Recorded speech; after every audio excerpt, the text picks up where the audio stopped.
하나님의 말씀 다니엘 3장 16절에서 18절입니다. 구약성경 다니엘 3장 16절에서 18절. 여러분이 너무도 잘 아시는 다니엘의 친구들에 관한 이야기입니다.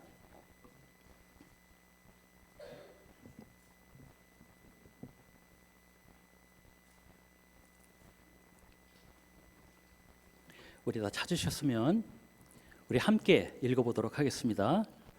사드락과 메삭과 아벳느고가 왕에게 대답하여 이르되 느부갓네살이여, 우리가 이 일에 대하여 왕에게 대답할 필요가 없나이다. 왕이여, 우리가 섬기는 하나님이 계시다면 우리를 맹렬히 타는 풀무불 가운데에서 능히 건져내시겠고 왕의 손에서도 건져내시리이다. 그렇게 하지 아니하실지라도 왕이여, 우리가 왕의 신들을 섬기지도 아니하고 왕이 세우신 금 신상에게 절하지도 아니할 줄을 아옵소서. 아멘. 그렇게 아니하실지라도.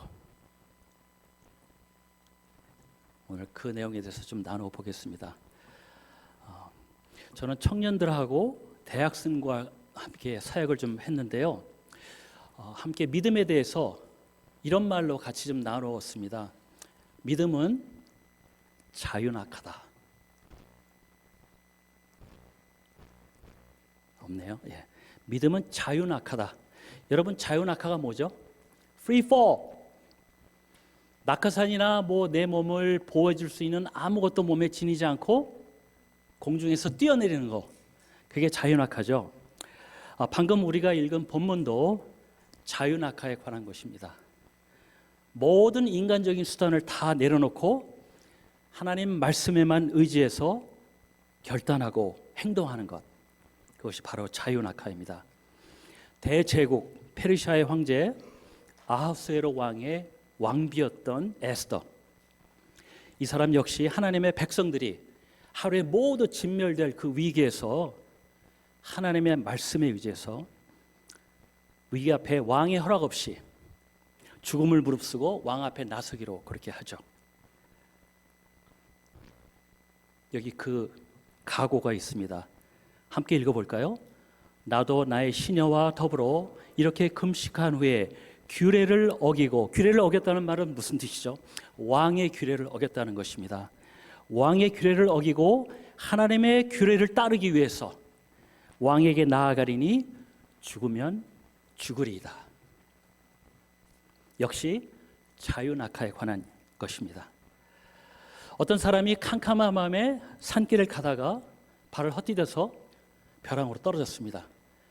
간신히 그 어둠 속에서 나무 뿌리를 붙잡고 공중에 매달렸습니다.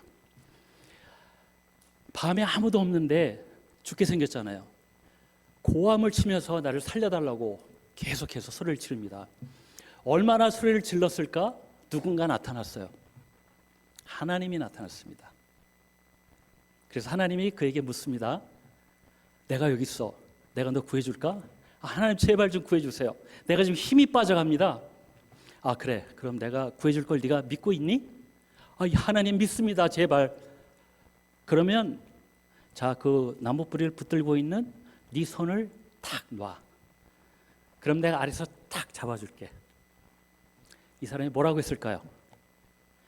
한참을 생각하다가 거기 다른 사람 없어요. 예, 좀 우스운 이야기입니다. 자, 이 예화를 우리 머릿속에 잠깐 기억해 두시고 제가 며칠 전에 본 거를 여러분과 함께 나누도록 하겠습니다. 목사님과 차를 타고 지나가다가 쇼핑몰에서 이 새들이 걸어가고 있는 걸 봤어요. 여러분들 보신 적 있으세요? 이곳 시애틀에는 많은가 봐요. 쇼핑몰에까지 눈에 띄더라고요. 자, 이 새는요, 바나클 구스라는 새예요.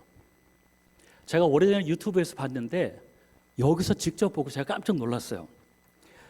기러기인데 천적을 피해서 아주 벼랑 높은 곳에다가 둥지를 짓습니다.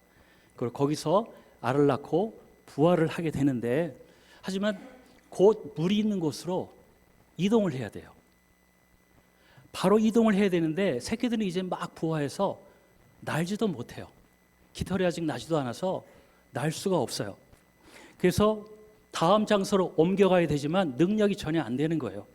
하지만 이 깎아지른 벼랑에서 어미새가 아래로 내려와서 새끼들을 그대로 부릅니다. 전혀 날 수도 없는 새들에게 뛰어내리라고 계속해서 소리를 지릅니다.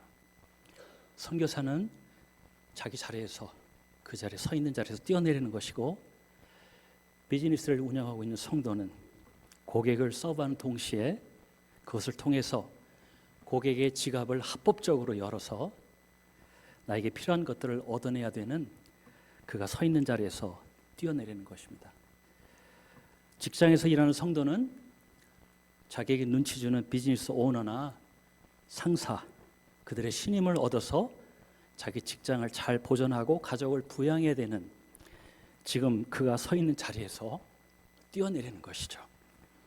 은퇴하신 분들은 이미 이러한 시간들을 지나오셨기 때문에 저의 생각에 동의해 주실 것으로 믿습니다.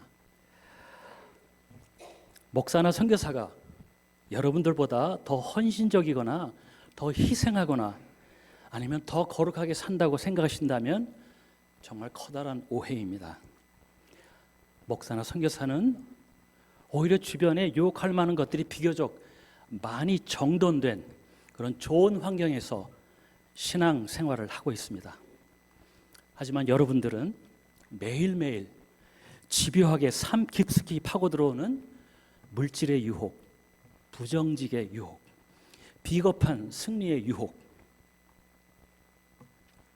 목회자들과 비교할 수 없는 수많은 유혹과 싸우고 계시기 때문에 여러분이 서 계신 자리에서 지금 잘 뛰어내릴 수만 있다면 여러분들은 저희보다 더욱더 하나님에게 그의 눈동자 같은 존재가 되는 것입니다.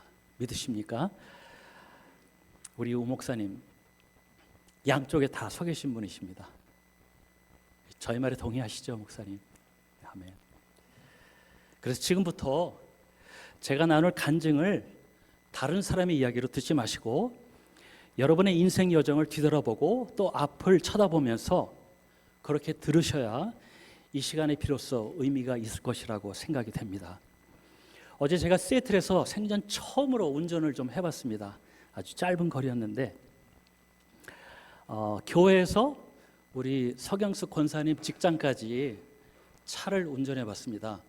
손님들 모시고 그 차를 타고 다녀야 되기 때문에 권사님을 직장에 모셔다 드리고 오는 길은 저 혼자 돌아왔거든요. 근데 그 짧은 길인데요, 내비게이션을 칠까 하다가 자신 있을 것 같아서, 왜냐하면 목사님과 사모님과 아침마다 그 길을 왔다 갔다 했거든요. 제가 운전한 게 아니고 옆자리에 앉아서.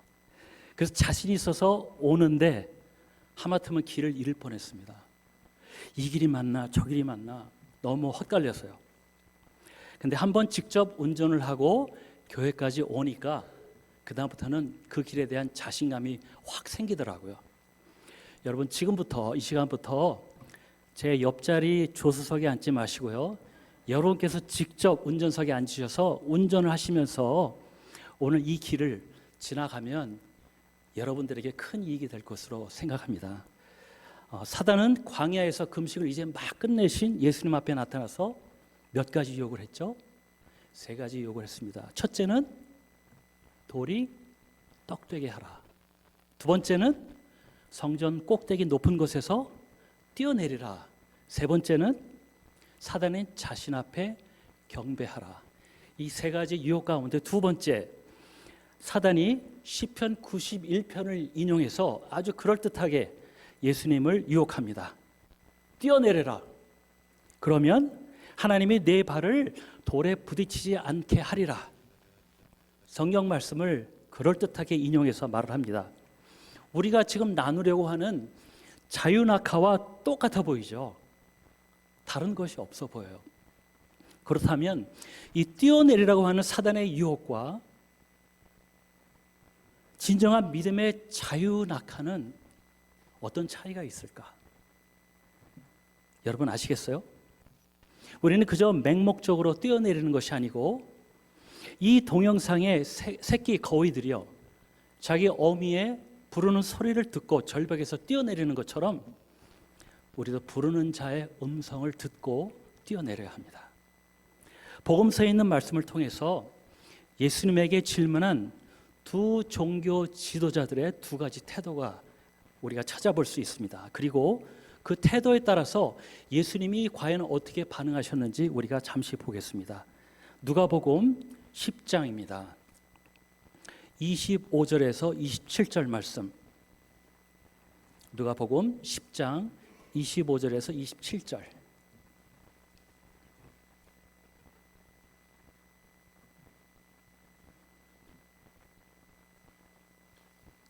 어떤 율법 교사가 일어나 예수를 시험하여 이르되 선생님, 내가 무엇을 하여야 영생을 얻으리까? 내가 무엇을 하여야 영생을 얻으리까? 예수께서 이르시되 율법에 무엇이라 기록되었으며 내가 어떻게 읽느냐? 대답하여 이르되 내 마음을 다하며 목숨을 다하며 힘을 다하며 뜻을 다하며 주 너의 하나님을 사랑하고 또 내 이웃을 내 자신같이 사랑하라 하였나이다. 자, 여기 마크 해놓으시고요. 다시 돌아올 거예요, 저희가요. 다음은 마가복음 12장 28절로 31절. 이번에는 서기관입니다. 조금 전에는 율법 교사라고 했어요. 사실은 같은 사람일 수 있습니다.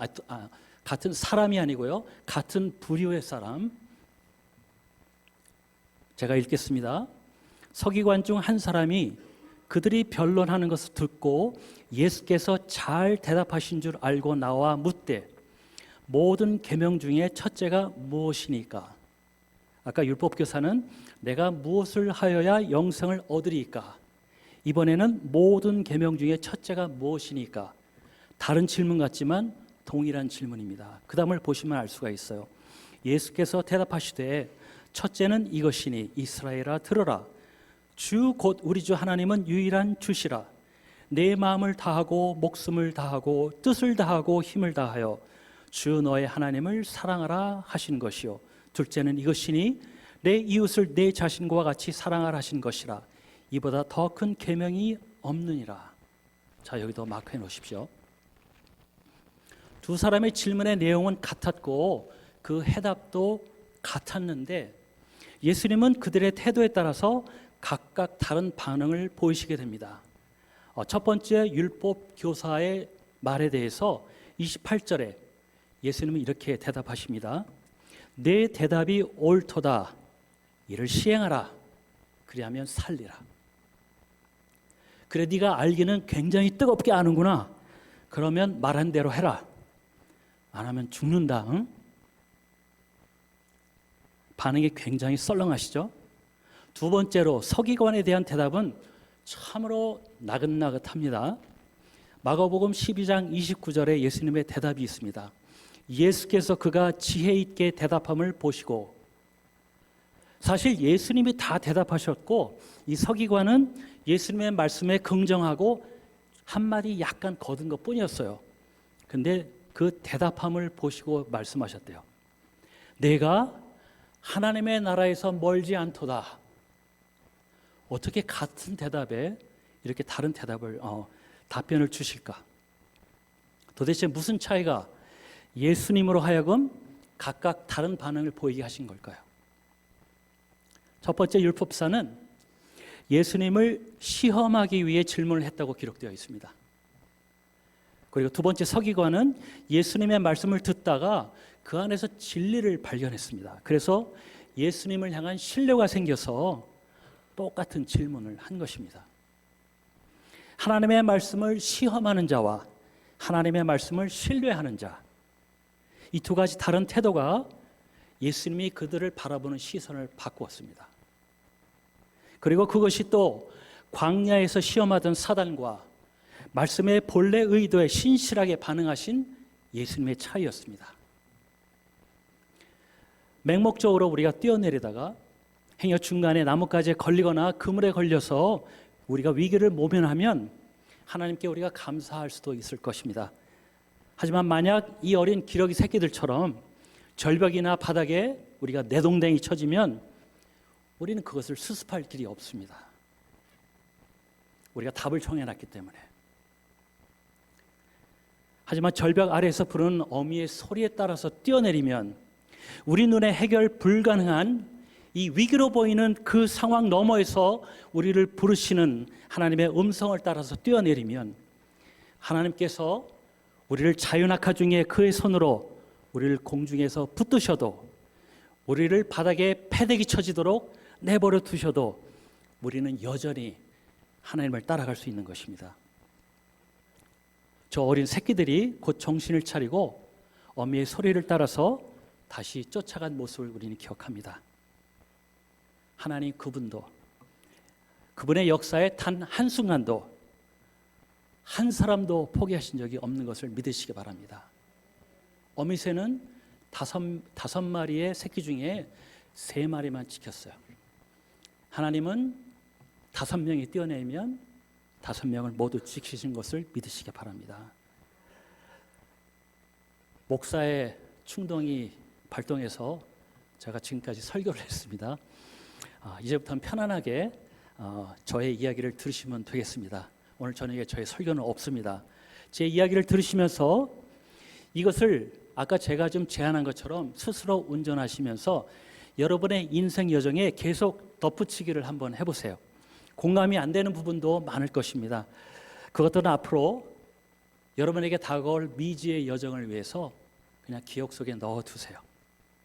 하지만 혹시 공감이 되거나 하나님께서 여러분에게 도전을 주시는 부분이 있다면 놓치지 마시고 적극적으로 여러분의 자유낙하 중에 함께 하시는 하나님의 보좌를 먼저 향해서 그리고 여러분을 속이려고 세상에 거짓 메시지를 주는 세상을 향해서 그리고 이 도전적인 상황 속에서 위축되려고 하는 여러분 자신을 향해서 한번 선포할 수 있기를 예수님의 이름으로 축원드립니다. 저는 선교사가 되려는 꿈을 단 한 번도 꿔본 적이 없어요. 1997년도부터 신학교 학부 과정을 12년간 휴학을 반복하면서 다니다가 드디어 2010년도에 신학대학원에 이제 입학을 하게 되었습니다. 그 첫 해에 신학원 친구로부터 제가 8주짜리 선교 여행을 제안받았습니다. 저는 굉장히 이기적인 개인적인 생각에서 공부에 좀 도움을 얻어보려고 입학하자마자 스터디 그룹을 만들었습니다. 수업 시간에 이렇게 물끄러미 보면서 교수의 말에 어떻게 대답을 하나, 토론 시간에 어떻게 이야기를 하나 물끄러미 다 관찰을 하고 그 중에 몇몇을 찍어서 개인적으로 그들에게 좀 접근을 했습니다. 우리 함께 스터디 그룹을 하자고. 8명의 학생들이 같이 호응을 해서 스터디 그룹이 잘 운영이 되고 있었는데 어느 날 그중 한 명이 모든 학생들이 모인 자리에서 그해 여름에 아프리카로 선교 여행을 가자고 제안을 했습니다. 제가 참 많이 좋아하는 친구였어요. 제가 입학하던 첫날에 같은 그 탁자에 앉아서 공부를 했는데요. 저보다 1년 선배였습니다. 하지만 그 친구가 저에게 선교 제안을 했을 때 저의 대답은 이것이었습니다. 아, 그렇구나. 내가 너희들을 위해서 기도할게. 무슨 뜻인지 아시죠? 나는 절대 안 가. 그런데 3달 후에 아프리카 탄자니아 이 비포장길을 달리는 저 차 안에서 저를 발견하게 됩니다. 어쨌든 8주 동안 믿기지 않는 정말 흥미진진하고 아주 신나는 그런 여정이었습니다. 제 친구가 지은 슬로건이요, 우리 선교 여행의 아주 핵심 캐릭터를 잘 말해주고 있습니다. 저희가 선교 여행을 다 마치고 샌디에고 공항에 돌아와서 퍼포먼스를 좀 했습니다. 이렇게 아무도 다치지 않았지만 붕대를 다 감고요. 이렇게, 왜냐하면 저희 슬로건이 Finish strong, bloody and muddy. 우리 저 피트성이가 돼서 진흙 범벅이 되어서 아주 강력하게 끝내자. 그게 저희 슬로건이었어요. 이틀 동안 비포장길을 달리는 버스 안에서 전등도 없고 모든 것이 칠흑같이 어두워서 아무것도 보이지 않는데 제 몸이 공중을 날아서 천정에 매달려 있는 선반에 얼굴을 부딪혀서 피가 막 철철 흐르고 정말 별의별 경험을 다 했습니다. 밤에는 그 추운 날씨에 시멘트 바닥에, 흙바닥에 매트리스 있죠. 여러분 요가할 때 쓰시는 매트 있죠. 그런 걸 깔고 잠을 자기도 했습니다. 버스 회사 이름이요, 어드벤처 버스였어요. 모험의 버스. 버스 회사 이름처럼, 그리고 우리 선교 슬로건처럼 정말 하나님은 저를 하나도 실망시키지 않고 우리 선교 여행 내내 피범벅, 흙범벅으로 모험의 나라로 우리를 끌고 다니셨습니다. 하지만 한 번도 우리가 지치지 않았던 것은 하나님의 임재가 너무나도 강력했기 때문이었습니다. 선교지에 가면 한 번도 경험해 보지 못한 하나님의 일하심이 여기저기서 목격돼서 우리를 압도합니다. 사역을 다 마치고 돌아오기 전에 환송 모임이 있었어요. 현지인 친구들이 한 가지 질문을 했습니다. 다시 돌아올 거야? 저는 대답을 못했어요. 너무도 강렬한 하나님의 일하심 때문에 많은 증거들을 목격했지만 저는 여전히 너무 두려웠어요. 함께 간 동료들은 미국에서 나고 자란 친구들이고 나이도 저보다 최소한 10살에서 20살 이상 어린 친구들이었습니다. 가난한 나라의 궁핍이라는 모습을 전혀 한 번도 본 적이 없는 친구들이었어요. 그래서 그들이 다니는 곳의 가난한 모습은 그들에겐 낭만이었습니다. 하지만 한국에서 저는 가난의 가장 끝자락을 보고 자란 마지막 세대였습니다. 우리 목사님과 제가. 그래서 가는 곳마다 보여지는 우리가 부인할 수 없는 그들의 정말 아름다운 모습 뒤에 그 숨겨져 있는 가난의 모습, 그것은 저에게 매일 고통이었어요. 거기다가 어릴 때 저를 막 몰아세워서 화장실 뒤에 불 켜는 스위치 옆에 꼭 붙어있는 바퀴벌레를 저한테 꼭 잡게 만든 저희 누나 때문에 저는 바퀴벌레에 대한 어마어마한 트라우마가 있었습니다. 아프리카에 갔더니요, 바퀴벌레가 이만한 거예요. 그리고 이 바퀴벌레는 다 날아다니더라고요. 도착한 첫날 밤에 그 여관에다가 짐을 풀고 밖에 나왔는데요, 구경을 좀 하러. 저희가 쭉 앉아 있는데 제 친구 옆에 앉아 있는 친구 가슴에 바퀴벌레가 날아다니다가 딱 붙었어요. 앉자마자 막 뛰어다니는 거예요. 너무 빠르게. 이 친구가 벌떡 일어나더니 바퀴벌레보다 더 빠르게 막 털어내는 거예요. 이 공포스러운 바퀴벌레가 다른 선교지에 갔더니요, 화장실, 재래식 화장실 다 아시죠? 밤에 플래시를 들고 들어가니까요, 바닥에 거뭇거뭇한 그 바퀴벌레들이요, 갑자기 하고 구멍 안으로 다 들어가는 거예요. 저는 어떻게 해야 돼요? 그 위에 앉아서 이를 봐야 돼요. 너무 공포스럽더라고요. 정말 너무 힘들었어요. 그래서 제 머릿속에 든 생각이 네가 무슨 선교냐, 그런 생각이 들더라고요. 사실 그곳 화장실하고요, 저하고는 굉장히 친해질 수 있는 공통적인 게 있긴 있었어요. 스와힐리어로 제 last name 초는요, 스와힐리어로 화장실이에요. 저와 화장실은 뗄래야 뗄 수 없는 관계입니다. 가는 곳마다 자기소개를 하는데 제 last name 초에 대해서 소개를 하면 한 사람도 예외 없이 다 웃었어요. 근데 저는 그게 너무너무 힘들었던 거예요. 이 바퀴벌레들만 알면 어떻게 좀 해볼 텐데 어떻게 이런 사람이 선교를 결심할 수가 있겠습니까? 저는 돌아와서 바로 일상으로 돌아갔습니다. 공부 열심히 하고 교회 사역 열심히 하면서 선교에 헌신한 사람들, 그냥 제가 감히 바라볼 수 없는 정말 종자가 틀린 영웅들, 그렇게만 생각을 했습니다. 그것이 내 자리가 아니라고 저는 계속해서 우겨댔습니다. 그때 신학교를 졸업하고 교회 사역을 몇 년간 열심히 했는데 저를 탄자니아로 데려갔던 제 친구가 그동안 동아프리카 말라위에 선교사로 헌신을 했어요. 그리고 가끔 연락을 해서 저를 괴롭히는 거예요. 얼른 오라고. 너무 죽겠는 거예요. 저 가운데 서 있는 저 친구입니다. 몇 년간에 걸쳐서 계속 사양하다가 2007년도에 다시 가보기로 결심했어요. 제가 담당하고 있던 EM 학생 하나가 저희가 1년 동안 성경 통독 프로그램을 했거든요. 다 읽는 친구에게 $1,000의 보상금을 걸었습니다. $1,000를 주는데 네 마음대로 못 쓰고 네가 원하는 선교지에 보내주겠다고 했어요. 그때 이 친구 하나가 다 읽은 거예요. 그리고 제가 이제 말라위를 간다고 하니까 저에게 와서 목사님 이거 목사님 위해서 쓰세요. 그러는 거예요. 그래서 제가 거래의 귀재예요.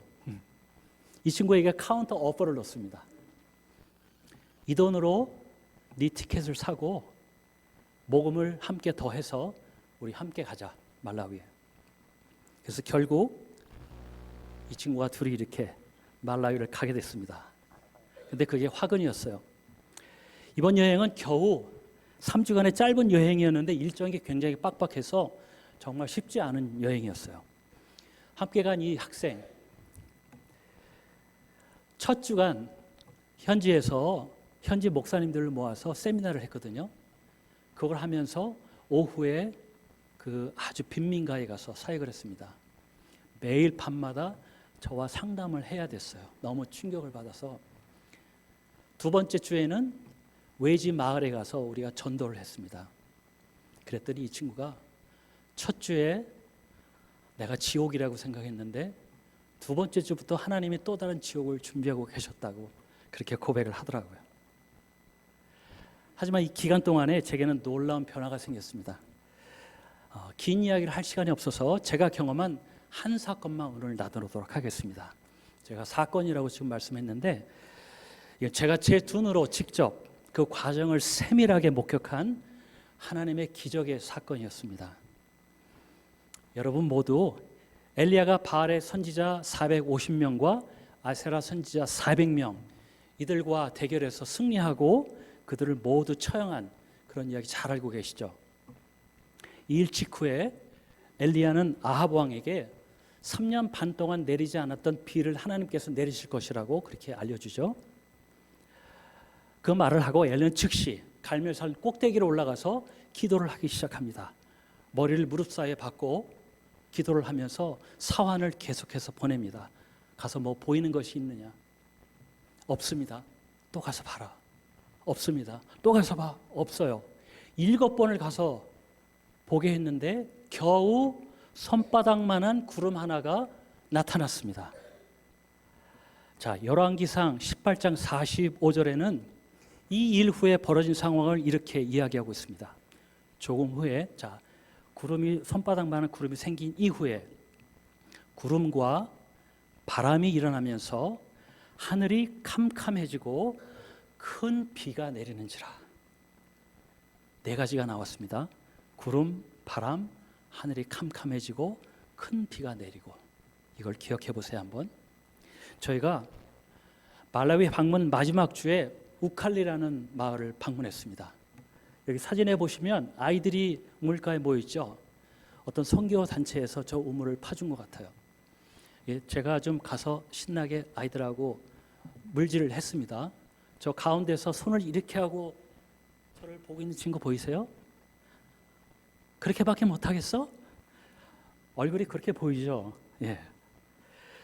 그런데 이들하고 같이 지내면서 그 마을에는 교회가 있는데 교회 예배에 저희가 참석을 하게 됐어요.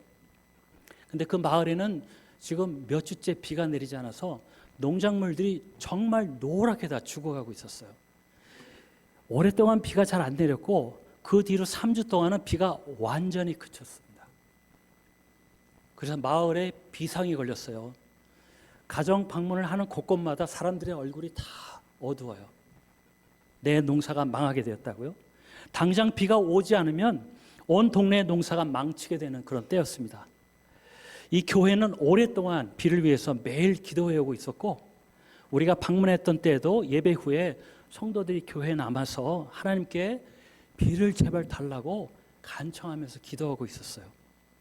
그리고 그 저녁에 우리는 그 마을에서 고아들에게 음식을 나눠주는 사역을 했습니다. 그곳엔 고아가 참 많아요. 부모를 일찍 잃고 고아가 된 아이들이 길거리에 참 많았습니다. 사역이 진행되는 동안에 그 선교사 친구가 저를 불렀어요. 그러더니 손가락을 가리켜서 지평선을 이렇게 가르치는데 손바닥 하나보다 좀 더 큰 2개 정도, 저 지평선 끝에 손바닥 2개 정도의 그런 구름이 보이는 것이었습니다. 그걸 가르치면서 저에게 웃으면서 말했어요. Hey, 크리스. 제 영어 이름이 크리스인데요. 하나님이 오늘 우리에게 비를 주시면 이거 참 재미있겠다. 그러더니 이 친구가 갑자기 연락을 했어요. 미국에 있는 자기의 중보 기도팀에게 상황을 이해해주고 기도를 부탁했어요. 저는 그냥 맞장구를 쳤지만 반 농담 반 진담이었어요. 근데 이 친구는 굉장히 진지했던 것 같아요. 겉으로는 제가 못 느꼈는데 그렇게 중보 기도까지 요청한 거 보니까 굉장히 진지했던 것 같아요. 우리가 사역을 마치고 저녁 한 8, 9시쯤에 한 방에 모여서 사역에 대한 감사 찬양을 드렸습니다. 첫 찬양을 막 부르는 순간에 저는 문 바로 옆에 서 있었거든요. 문은 열려진 채로. 제 뒤로 아주 강한 바람이 스쳐 지나가는 걸 느꼈어요. 제가 깜짝 놀랄 정도로. 그래서 한참 찬양들을 하는 걸 놔두고 저 혼자만 조용히 밖으로 나와서 마당에 서서 하늘을 봤습니다. 아까 손바닥 2개만 왔던 구름이요. 보이세요? 구름이 있지만 구름 색깔이 아주 하얘요. 비구름이 아니고 하늘에 보면 별이 너무도 총총하게 잘 보이죠. 비가 전혀 올 수 없는 날이었어요. 근데 그 바람을 느끼고 제가 밖에 나가서 하늘을 보니까 하늘에 듬성듬성 구름이 생기는 거였어요. 근데 여전히 이것처럼 하얀 구름이었습니다. 근데 이 예배가 끝나고요. 돌아오는 그 길에 저는 계속 긴장하기 시작했어요. 하나님이 일을 할 것 같은 그런 생각이 드는 거예요. 지금 우리가 예배를 한 그 장소에서부터 우리 숙소까지 한 15분에서 20분을 걸어오는데요. 하늘이 시시각각으로 변하기 시작합니다. 비에 대한 기대는 이제 거의 확신으로 되었습니다. 제가 거의라고 했어요. 거의 확신. 그래서 계속해서 걸어서 집에까지 도착해서 바로 집을, 저희 숙소를 앞에 보고 한가운데 서서 하늘을 바라보았는데요. 그 집 지붕의 딱 절반, 왼쪽은 완전히 시커멓게 하늘이 온통 다 덮여 있었어요. 반 나눠서 오른쪽은 신기하게도 너무나 맑았어요. 구름 한 점 없이 맑았어요. 시커멓게 구름이 덮여 있는 쪽에서는 천둥 번개가 치고 있었어요. 저는 이제 비에 대한 확신을 도저히 피할 길이 없었어요. 그래서 대원들과 함께 모여서 그 자리에서 다시 하나님께 기도하고 하나님께 감사하고, 잠시 후에 놀랍게도 하늘에서 빗줄기가 한두 줄기씩 떨어지기 시작했어요. 우리는 잠깐 기다렸습니다. 하나님이 곧 큰 비를 주실 것 같아서. 근데 시간이 지나도 빗줄기는 굵어지지가 않는 거예요. 너무 시간이 늦어서 저희들이 새벽에 일어나서 거의 밤 12시가 다 되기까지 그렇게 있었거든요. 우리 마음에 찬양하면서 하나님이 분명히 큰 비를 이 밤에 주실 거라고 믿고 우리는 들어가서 잠을 청하기로 했어요. 문을 열고 그 방에 들어가는데 어느 방에서 기도 소리가 들리는 거예요. 너무도 애절하게. 저희가 방문했던 그 교회의 찬양 인도자, 저 가운데 서 계신 여자분 보이시죠? 이분이 교회 장로님이세요. 이분의 기도 소리였어요. 하나님께 너무 애절하게 기도하는 그 소리, 제 가슴을 너무 아프게 했어요. 그런데 아픈 대신에 편안함이 몰려오더라고요. 하나님이 분명히 비를 주시겠다는 확신이 들었습니다. 그리고 저는 우리 동료들과 함께 들어가서 잤습니다. 자다가 잠결에 제 친구가 제 이름을 크게 부르는 소리를 들었어요. 크리스, 크리스! 저는 잠도 깨지 않고 눈도 감은 채 천정을 때리는 이 지붕이 거기는 양철 지붕이거든요. 양철 지붕이 막 깨져나가는 소리를 들으면서 잠에서 깨기 시작했습니다. 아직 눈도 못 뜬 채 저는 할렐루야 뭐 이런 얘기 할 겨를도 없이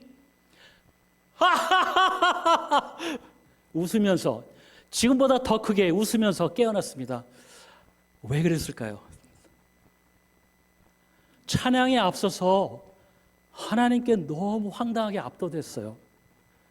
하나님 진짜 이 일을 하시네. 너무 놀랐어요. 그 자리에서 후다닥 일어나서 모조리 다 밖으로 나가서 비를 쳐다보면서 막 뛰었습니다. 보통 비가 오는 것이 아니었어요. 막 비가 쏟아지는데 입에서 찬양이 저절로 나오겠죠. 한참 찬양하다가 다시 들어와서 자게 됐습니다. 근데 도저히 잠이 안 오는 거예요. 몇십 분을 누워 있어도 도저히 잘 수가 없어요. 마지막에 방문한 마을이었습니다. 그리고 이 사람들과 이별할 시간이 되었습니다. 근데 마치 데자뷰처럼 이 사람들이 저에게 똑같은 질문을 했어요. 다시 돌아올 거야?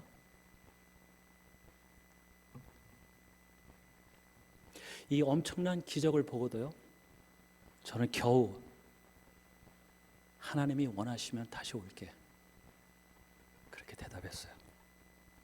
하지만 그것조차도 저에겐 정말로 혁명적인 변화였습니다.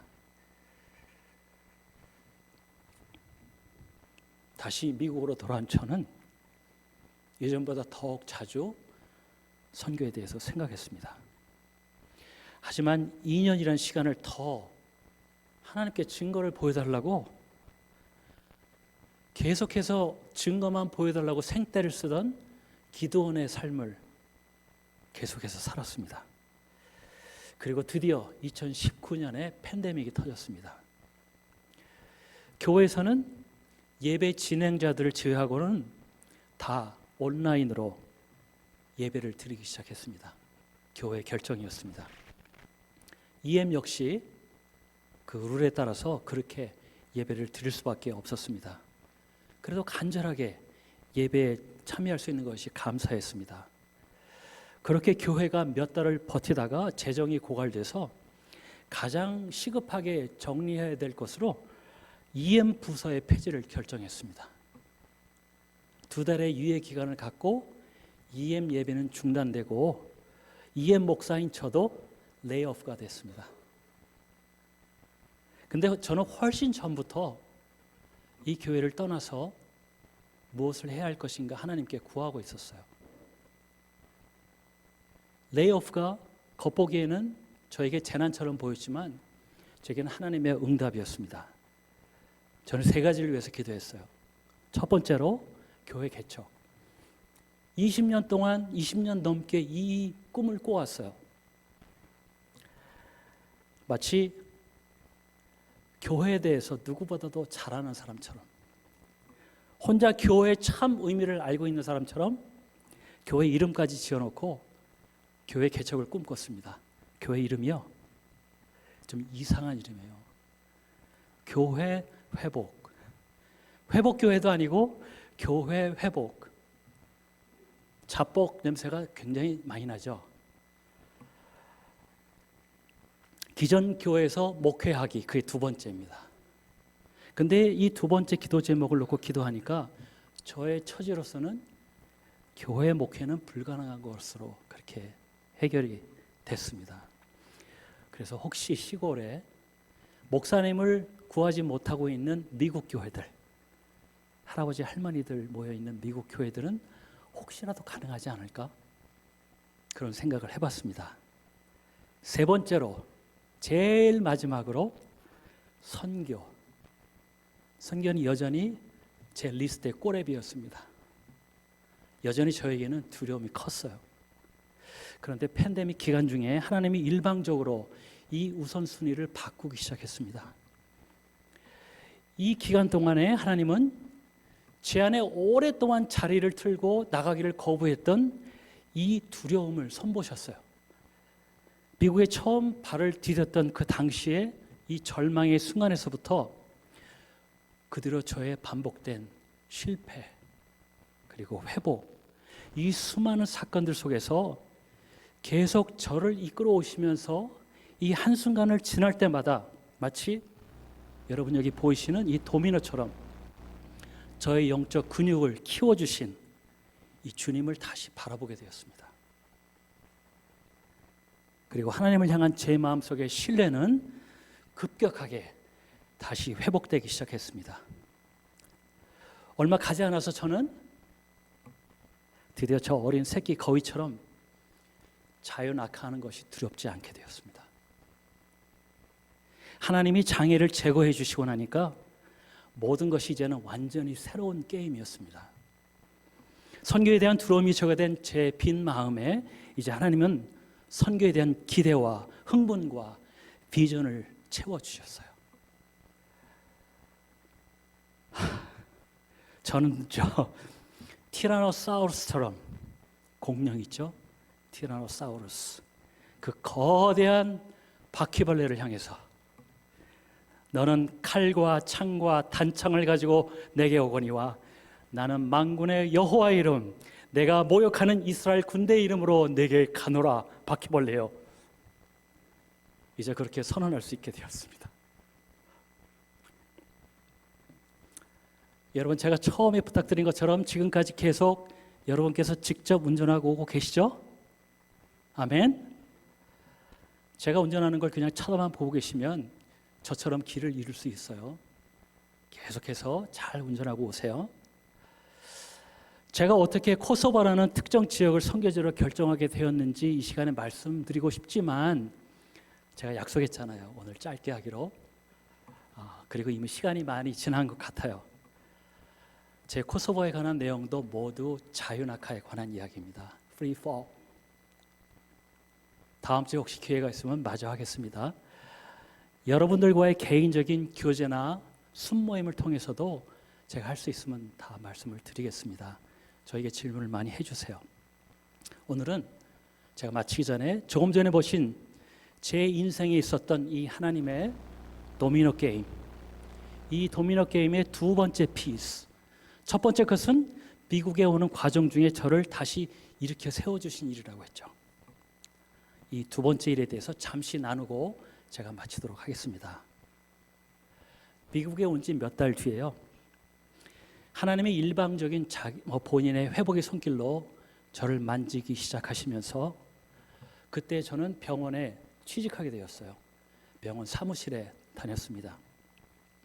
그 뒤에 한 2년쯤 지난 것 같아요. 이제 막 하나님의 기적 같은 회복을 경험한 제가 막 넉나간 사람처럼 살 때였습니다.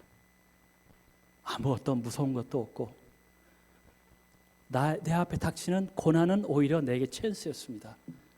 하나님이 일하실 수 있는 찬스. 저는 병원 주차장에서 시큐리티 가드로 일을 시작했어요. 거기서 몇 년 동안 일을 하니까 하나님께서 매니저에게 따뜻한 마음을 주셔서 저를 사무실 안으로 들어와서 일을 할 수 있도록 사무직을 줬어요. 그래서 그곳에서 일을 하다가 하루는 점심을 먹기 위해서 직장 동료 2명과 셋이서 걸어서 음식점으로 가고 있었어요. 근데 저에게 이런 이야기를 하는 거예요. 크리스, 너는 왜 이렇게 행복해 보이니? 그래서 제가 이 친구들이 왜 그러는지 알겠어요. 저는 그 힘이 어디서 오고 있는지 너무나도 잘 알고 있었거든요. 나의 절망 가운데서 나를 일으키신 그 하나님, 그 하나님에 대해서 그 친구들에게 말해줬어요. 그 둘은 예전에 교회를 다니던 친구들이었는데 지금 교회를 안 다니고 있었어요. 제 말을 이렇게 걸으면서 듣고 있다가 저한테 기대치도 않은 그런 요청을 하는 거예요. 네가 우리한테 바이블 스터디를 좀 해줄 수 있냐? 저는 즉시로 NO! 그랬어요. 미국에 와서 2년이면 제가 영어를 마스터할 줄 알았어요. 언어에 꽤 자질이 있다고 생각했거든요. 2년이 지났는데 너무도 안 되는 거예요. 먹고 살기가 너무 바빠서 영어 공부할 시간도 별로 없었고, 그래서 NO라고 했는데 제 마음이 좀 찔렸어요. 그래서 대신에 내가 정말로 좋은 바이블 티처를 너희들한테 찾아서 줄게. 그랬더니 이 친구들이요, 됐어. 그리고 그날은 그렇게 끝났어요. 반응이 아주 싸늘했어요.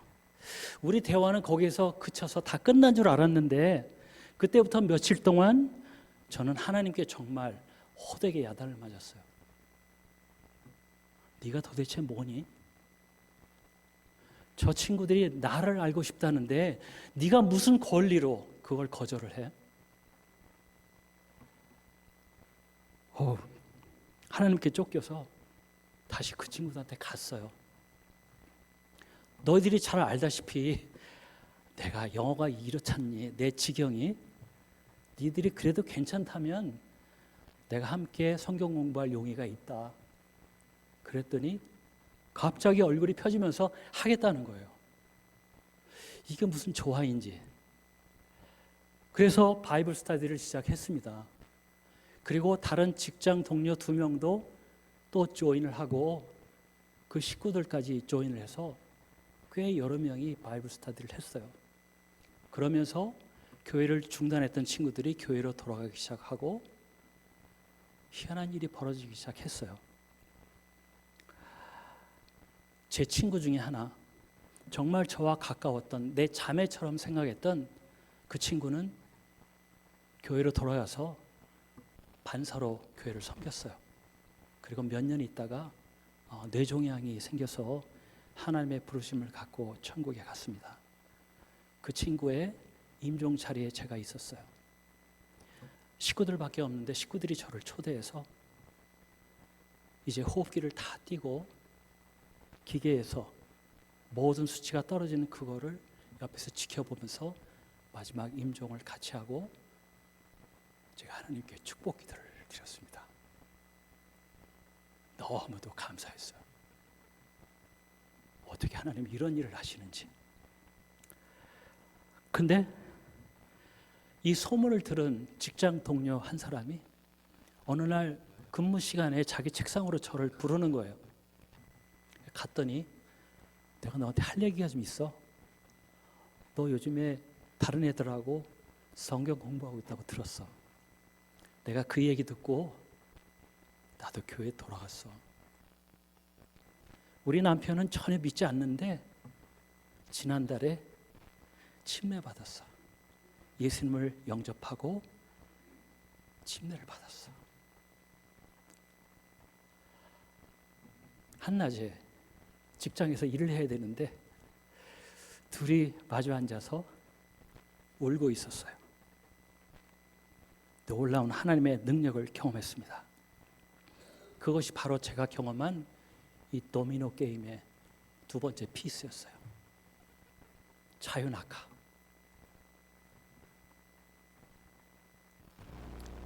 바로 이 도미노가 이어지고 이어져서 지금 제가 이 자리에 온 것뿐입니다. 여러분, 이 자유낙하는 우리의 힘으로 하는 것이 아닙니다. 아니, 우리의 힘으로 하면 절대 안 돼요. 사무엘상 요즘에 묵상하고 있잖아요. 그 안에 사울이 어땠어요? 우리도 우리 힘으로 뛰어내렸다는 생각이 들게 되면 우리도 사울처럼 실제 일하신 하나님이 아닌 우리 자신의 기념비를 세우고 돌아서게 됩니다. 제가 이 이야기를 나눈 동안 여러분 직접 운전하시면서 발견하신 여러분 삶에 발견되는 도미노는 과연 몇 개이신가요? 한번 세보시겠어요? 여러분에게도 수많은 도미노가 있었을 거예요. 아마도 지금 또 다른 도미노를 여러분들은 밀고 계실 거예요. 오늘 저녁에 집에 돌아가시면 그것들을 기억해내시는데 한번 시간을 투자해 보시면 좋겠습니다. 오늘 내 앞에 있는 이 도전적인 상황들은 여러분 삶 속에서 하나님이 시작하시고 반복하시는 이 도미노 놀이를 의심 없이 믿고 자연악화하는 여러분 앞에서 맥없이 쓰러질 것입니다. 우리의 자연악화, 하나님의 도미노 게임, 이 안에서 우리 앞에 쌓인 장애물들, 이 모든 것들은 우리에게 굴복할 것입니다. 아멘. 기도하겠습니다.